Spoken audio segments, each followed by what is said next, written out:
저 있습니다.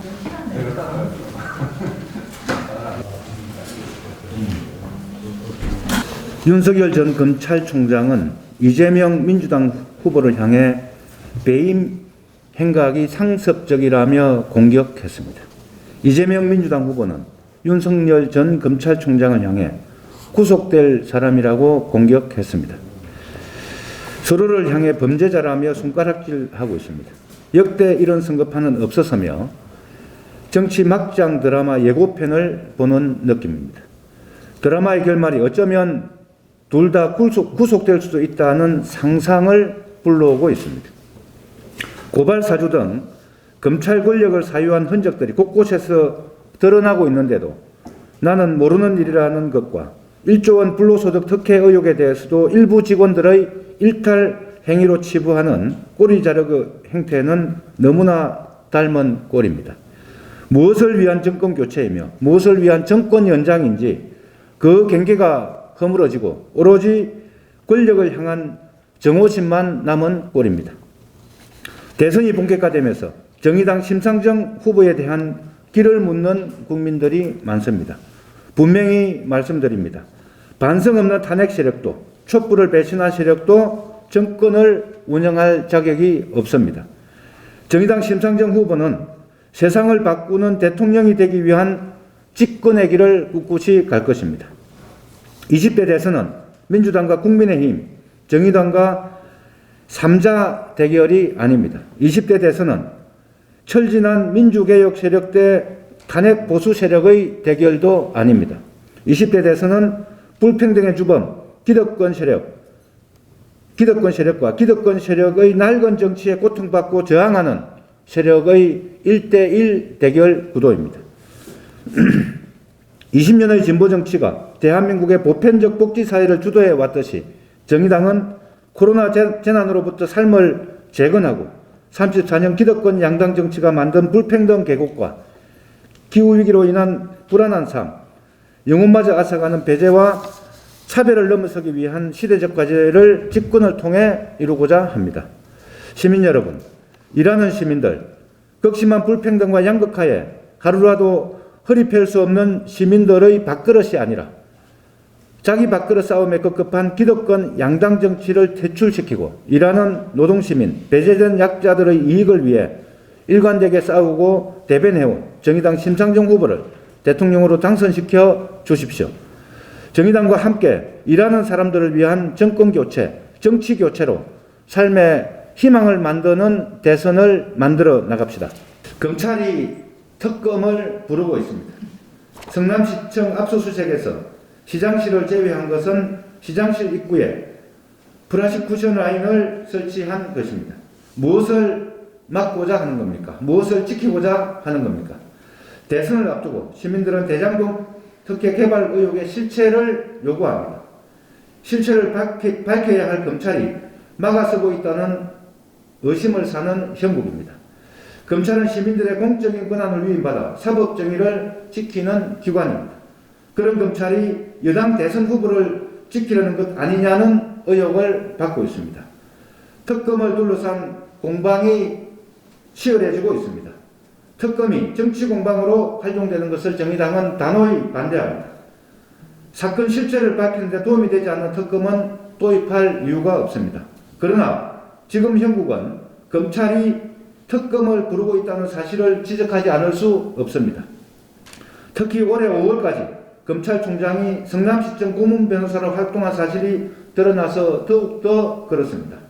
현재까지 검찰의 태도는 국민들의 특검 요구를 비켜갈 수 없음을 정의당은 분명하게 경고드립니다. 이상입니다.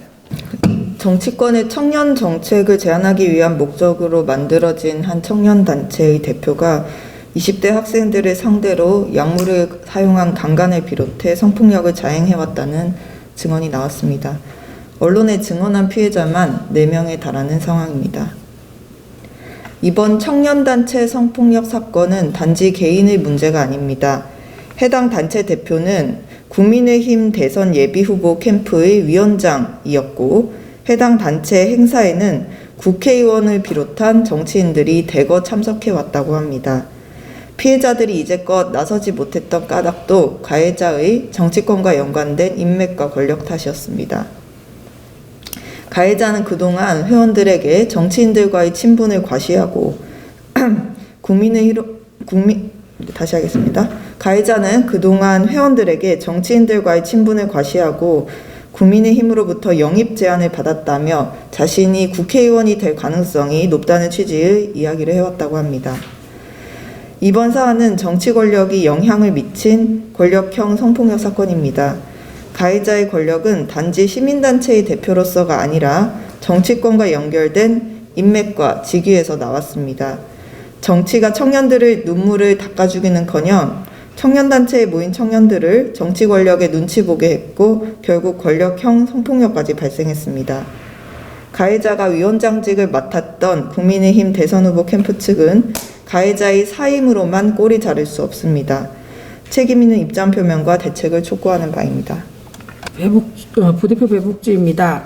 대장동 의혹이 온 나라를 뒤엎고 있는 중에도 경기도의 장애인들은 이재명 경기도지사를 향해 지난 9월 3일에 서명한 경기도 장애인 탈시설 자립생활 선언문의 약속을 지키라고 합니다. 자신이 서명하고 약속한 정책조차도 제대로 지키지 못하고 있는 이재명 경기도지사에게 유감을 표합니다. 이재명 경기도지사는 경기도가 장애인의 지역사회 자립생활을 위하여 탈시설 권리를 명시하고 지역사회 변화의 책무를 다하겠다고 5가지 약속을 한 바 있습니다. 이 중에서 권리중심 중증장애인 맞춤형 공공 일자리를 통해 중증장애인들에게 그들이 참여 가능한 일자리를 제공하고 소득을 향상시킴으로써 지역사회의 안정적 정착을 지원한다 라는 약속을 한 바 있습니다. 권리중심 중증장애인 맞춤형 공공일자리는 노동시장에서 원천적으로 배제된 장애 정도가 가장 심한 중증장애인을 우선적으로 고용하는 공공일자리입니다. 매우 의미 있는 공공일자리라고 할 수 있습니다. 그래서 올해 시범사업을 통해 25명의 중증장애인을 고용했으며 내년에는 200명으로 확대할 것을 이재명 경기도지사는 약속했습니다. 하지만 예산이 부족하다는 이유로 100명으로 축소하려 했습니다. 특히 중증장애인의 노동권을 보장하고 지속 가능한 일자리로 유지되기 위해서는 12개월의 급여와 퇴직금을 보장하는 것과 지원할 전담 인력 확보는 필수적입니다. 이 점도 분명히 예산을 확보해야 할 것입니다. 나아가 권리중심 중증장애인 맞춤형 공공일자리의 사업은 지방정부 차원이 아니라 국가 차원의 장애인 노동정책으로 확대되어야 할 것입니다. 이재명 더불어민주당 대통령 후보는 누구도 장애로 인해 뒤처지거나 소외돼서는 안 되며 시설과 가족으로부터의 독립을 위한 종합적이고 안정적인 서비스를 제공하겠다고 했으며 장애인 고용 확대, 장애인 최저임금 보장 등은 장애인 노동정책 공약을 앞세우고 있습니다. 스스로 선언하고 약속한 정책도 이행하지 못한다면 대통령 후보로서 내세운 약속들은 어떻게 지킬 수 있겠습니까? 무엇보다 가난하고 힘없는 국민과 한 약속을 성실하게 지키는 것은 소중한 것입니다. 가난하고 힘없는 국민을 무시하는 대통령을 원하는 국민은 일부 기득권 세력밖에 없을 것입니다. 부디 약속을 지키십시오. 이상입니다. 네, 부대표 박인숙입니다. 민주노총 파업을 앞두고 있는데 그 관련해서 말씀드리겠습니다. 언제까지 노동자의 목소리를 봉쇄할 것입니까? 노동자의 목소리를 보장하라. 얼마 전 자영업자들은 광화문 서울종합청사 앞에서 노숙농성을 하며 거리두기 완화와 제대로 된 손실보상, 부채 탕감을 촉구했습니다. 심상정 후보는 직접 농성장을 방문하여 자영업자가 이 시대 애국자라며 제대로 된 손실보상과 대출이자 부채 탕감에 대해 적극적으로 정책을 추진하겠다고 밝힌 바 있습니다. 소상공인 자영업자와 함께 코로나 재난 시대에 가장 고통받는 국민이 바로 노동자입니다. 위험한 노동에 내몰리고 일자리에서 쫓겨나고 있습니다. 양극화, 불평등 체제는 더욱 노동자의 삶을 짓밟고 있습니다.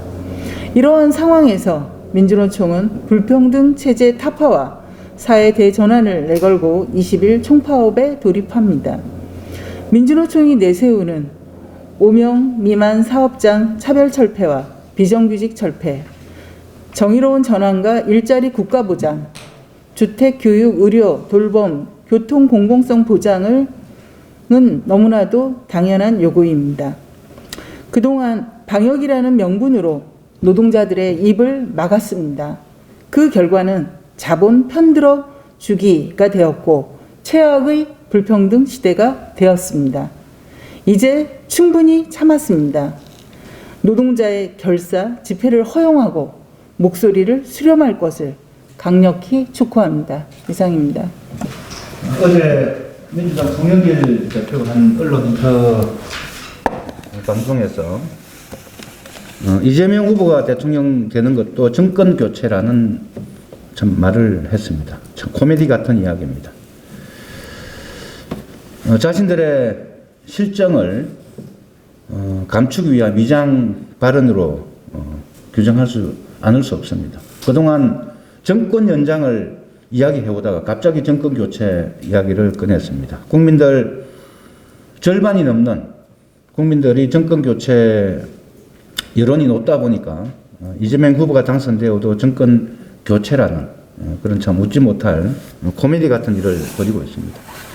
양당 대선 후보가 서로 내로남불 손가락질하면서 막장 구속까지 운운하면서 막장 드라마를 연출하고 있는데 집권당 여당 대표는 여당 후보가 당선되어도 정권 교체라는 이런 코미디 같은 또 드라마를 쓰려고 좀 하고 있습니다. 이런 집권 여당의 위장술에 우리 국민들은 좀 속지 않을 겁니다.